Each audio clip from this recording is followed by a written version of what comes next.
Hey everyone, it's Richard Metal Fan here, bringing you guys a brand new 2022 album review. And today we're going to be talking about the new album from the almighty Watain entitled The Agony and Ecstasy of Watain, which is out now through Nuclear Blast Records. Now, Watain, I'm pretty sure a lot of you are familiar with if you're into black metal and stuff. The black metal band hailing from Uppsala, Sweden, been around since the late 90s.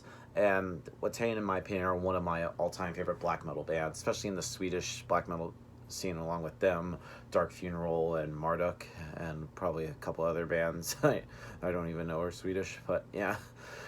Putting out albums since their debut album, which came out in 2000, I believe. And overall, this is the band's 7th full-length album, and this follows up their previous album, which came out in 2018, Trident Wolf Eclipse. And with this album, does it kind of live up or exceed what Trident Wolf Eclipse has?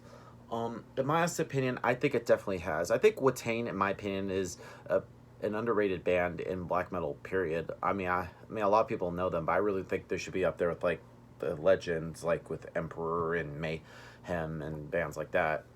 One thing to note: the production. Like Watain is pretty much different from all those other black metal bands. Like because black metal bands are known for having shit production. Like we could record it with a fucking potato. It just sounds really great, like everything is where it needs to be. And then the vocals from Eric Danielson. Eric has that, you could definitely tell, like a lot of people say when in screaming in metal it's all just anger, but I feel like you could scream but have different emotions. You could have moments of like sadness or despair or just happiness, like fuck yeah. Yeah, but I think he just really conveys a lot of like emotion into his vocals. And the guitar work on this album is tight from Pelle Forsberg and H. Erickson. Both of them come up with some great riffs. The bass playing on this album is pretty audible. Alvera Lillo definitely still steps up on the bass. It's pretty audible. I think I said that already. And drumming wise, Eve Forsas does a great job handling the beat. Just sick blast beats and all over the fucking place. So, yeah. And so without further ado, let's dive into this album track by track. Now, starting things off is Ecstasies in Night Infinite. Now, this pretty much is a sign that shows like what you're about to go through when you listen to this album. And you kind of wonder if the mix is too loud, it would sort of like impact the sustainability. But once the track sort of like settles into like the main rhythm, things start to like locate itself. And the drumming is spectacular, and the riffs create sort of like an unsettling shadow over the listener. And I think it's a great way to start off this album. And then we get to the next song, which is called The Howling. Now, The Howling is one of the most powerful songs on this album. And I feel like it's strong enough to stand alone, but it meshes perfectly with the rest of the album. And it kind of reminds me of something I would hear from, like, Sworn Into the Dark. It has almost kind of like that murky atmosphere, but a very gloomy sound. Next song on the album is called Cermosa, which I believe is the first single from this album. And this song is very dark sounding, and the vocals are very, you kind of give that vibe of depressive and very grim, and the music feels like it's a weight on your senses, and it shrouds you in sort of like that discomfort that is really addictive. And this, in my opinion, I think is Watain at their best, and I think the only thing that could better the experience of it is to see them perform live. And if you haven't seen Watain live, and for me, I've seen them 3 times, and it'll probably be 4th time in August when I go see them at Psycho Las Vegas, and you should plan to really well. And I feel like the live performance, as well as like on CD, is really great.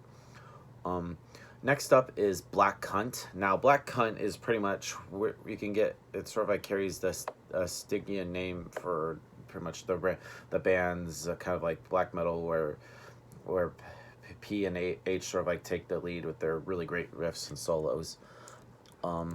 Next up is Leper's Grace. Now, Leper's Grace kind of like reminds me of something from their first couple records, and while it still has the Watain sort of like classic sound, and I feel like the drums are a lot faster and the guitars are heavier, and I can see this song that would perform live. It's the energy here is very powerful. It sort of like compels the audience, and what I love about it is how subtle the progressions are, and the guitars sound a lot more melodic, but the chopping drums are still brutal enough to make you just bang your head. Next song is called Can't even speak today. Not Sun, Nor Man, Nor God. Just the title alone just sounds evil sounding thing. Just an evil song.